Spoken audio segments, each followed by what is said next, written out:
Hi, welcome back to Mike's Attic, where we discuss cult, horror, and sci fi films.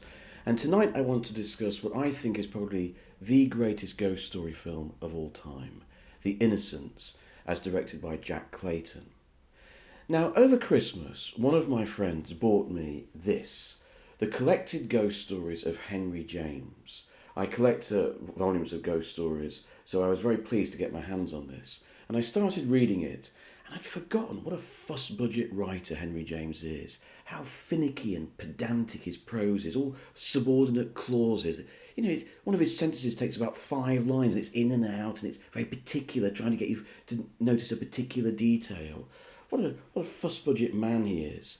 And it reminded me, I went to an exhibition of John Singer Sargent paintings in London, and I saw he had done a painting of Henry James, and Henry James looked like a dull bank manager from the Midlands, or someone who took down stock takings of cattle in the local area. A very dull man, as opposed to, for example, Robert Louis Stevenson, who Sargent also painted, who looked so dynamic and eccentric and odd. But nevertheless, despite all of that, Henry James wrote one of the great short stories in the horror genre, The Turn of the Screw, which is about a young governess who is sent to an aristocratic home to look after 2 children. And she comes to believe that the ex-governess and her lover, a groundsman, who are dead, have come back from the dead to possess the spirits of these kids.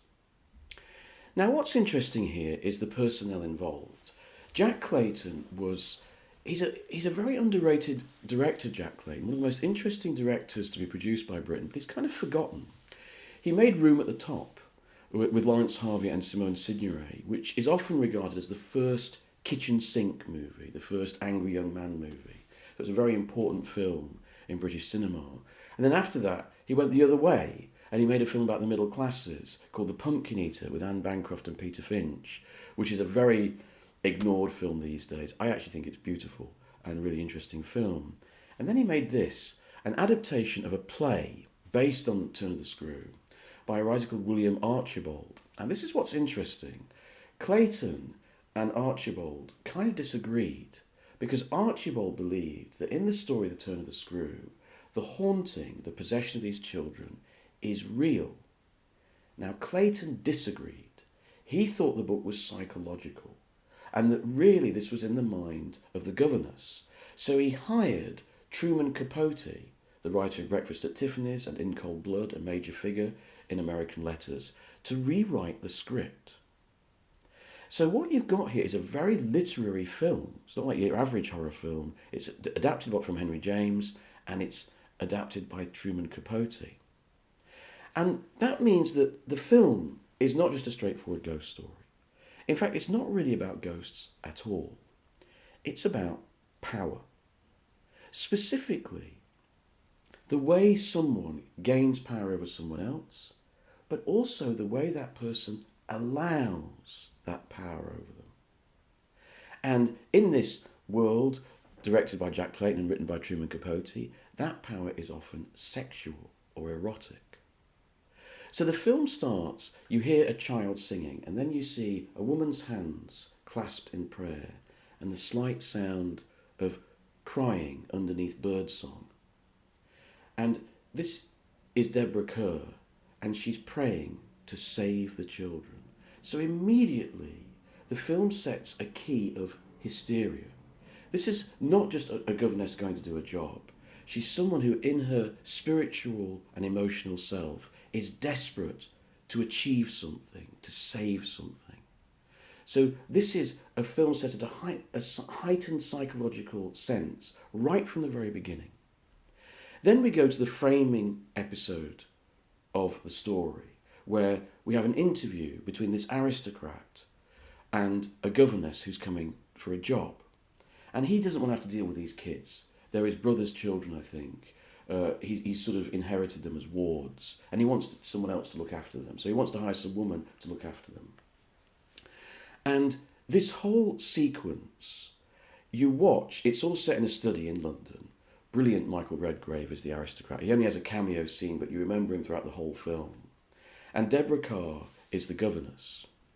And Clayton's camera conspires with Redgrave's movements around her. She's seated, he's standing, and he works around her, and the camera seems to swoop down on her, implying his power over her. He's almost forcing her into the role, and she seems to want to please him. It's almost as though she's taking this role not just for money, but also to please him. There's a sort of sexual power at work here.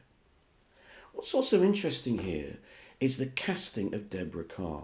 Now, Deborah Kerr was already a highly praised actress, brilliant actress. She'd worked with Michael Powell in the 1940s. She'd become a star with From Here to Eternity, On the Sand with Burt Lancaster. Was it Burt Lancaster? Yes, it was. In the 1950s. She was a very highly established actress. I think this is her greatest role. And what's interesting about Deborah Kerr here is her age. Some people have criticised this film, saying that Deborah Kerr is too old for the part she's playing. I think that her age adds an extra layer to this idea of power. You see, she's not some young, naive governess taking over some children. She's older. She looks like in her late 30s, early 40s, very beautiful woman. But she seems naive. Is she, as they used to call them in those days, an old maid? Is she still rather innocent? It actually, I think, adds another flavour to her characterisation. Next, we see her on a carriage going to the house. It was filmed at Sheffield Park in East Sussex, very beautiful. All of this is captured in immaculate black and white cinematography by one of the great artists in black and white cinematography, Freddie Francis. He's also known, he became a director himself and he made horror films himself, really rather fun horror films, like Tales from the Crypt. But he was a much greater cinematographer, and his work in black and white is, I think, almost peerless. I mean, if you've seen David Lynch's The Elephant Man, the cinematography in that film is beautiful. And the cinematography in this movie is extraordinary. Anyway, she turns up in the carriage and you see the house in the distance across this beautiful pond. And like a girl, she jumps out of the carriage, and instead of being taken up to the door, she runs through the grounds. Already she can hear the sound, this woman's voice calling for the children. It's very subtly done. But what's happening here is, you see, she is a fish out of water. And she comes across one of the little girl that she's going to look after. And immediately, the girl has superiority. Partly because of her class, because she's in a class above the governess. Partly because this is her home, this is her world where she already belongs, and the governess doesn't belong. And then the girl will take her into the house where the staff, who nominally are beneath Deborah Kerr, but they know this place. They've been there. They know the way it works. She is at a loss. They know more than she does. And it's these power plays that work throughout the entire film. Later, the little boy she's got to look after is sent home. He's been expelled from school. And he's a little brat. Unusually in a British film, the two child actors are very, very effective. And they're brilliant at evoking this sort of sweetness, but also this strange sense that they've got more power over the governess than they should have. And there's one brilliant scene where Deborah Kerr goes to the boy's room at night, and she wants to find out why he was expelled. And he's always got the upper hand on her. Again, he's using his privilege in his class, really. He knows that she's working for him, really, even though she's supposed to be in charge of him. And there's a wonderful scene where he comes up and he kisses her full on the mouth, and then watches, and she's startled. All the way through this film, there is this strange sense of erotic power, very uncomfortable. She comes to believe that this ex-governess and her lover, the spirits are haunting them. And the haunting in the film is brilliantly done. I was terrified of this film when I was 10 years old. It didn't help that my father had told me that this was the film that frightened him the most. So when your parents tell you that, you think, oh my God, And after I'd watched it, and I was absolutely terrified out of my mind, because as a child, I didn't think about Deborah Kerr being mad or imagining it. I thought it was real, right? So I'd watched this film, I was absolutely petrified. And my dad went outside, walked round the house in the dark, and then banged on the window really loud. I'm perfectly fine. I survived being a child. Anyway, So the hauntings are brilliantly done. The set pieces are fantastic. The scene where Peter Wingard, is it Patrick Wingard or Peter Wingard? I always get confused. When he, as Quilt, comes up to the window and just stares at Deborah Kerr through the window. Terrifying. The amazing shot of the ex-governess, the ghost of the ex-governess, standing on an island in the pond. How that is such a powerful sequence, I don't know, but it really is. But you know what? My actual favourite sequence in the whole film, Deborah Kerr plays hide and seek with the two children, and she's going through a corridor of this house, and a woman just walks past in front of her. Very low key, no music, no canted angles or weird effects, just a woman walking across the corridor, and that's it. And that it's because of the subtlety of it that it's actually quite chilling. Who is this woman? Where's she come from? And then the scene just goes on, and it's just left embedded in your memory. It's an extraordinary movie, and it builds to an extraordinary climax.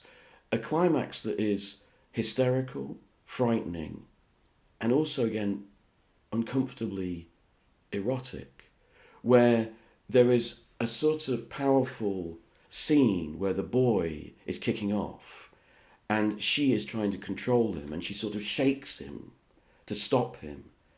And in the process, he seems to suffer some kind of shock or heart attack and he dies. And the movie ends in this terrible moment where she tried to save these children, and in the end, she's kind of destroyed them and perhaps destroyed herself. It's a very powerful film, a beautiful film, a very frightening film. And as I say, for me, it remains the great ghost film of all time. I'm well aware that in the same era, pretty much in the same year, Robert Wise produced The Haunting, which is the other great ghost film of all time, isn't it? And they have some similarities, both set in these, echoing old houses. But The Innocents for me is something very, very special. Next time on Mike's Attic, I will be discussing something very different. Lucio Fulci's The Beyond.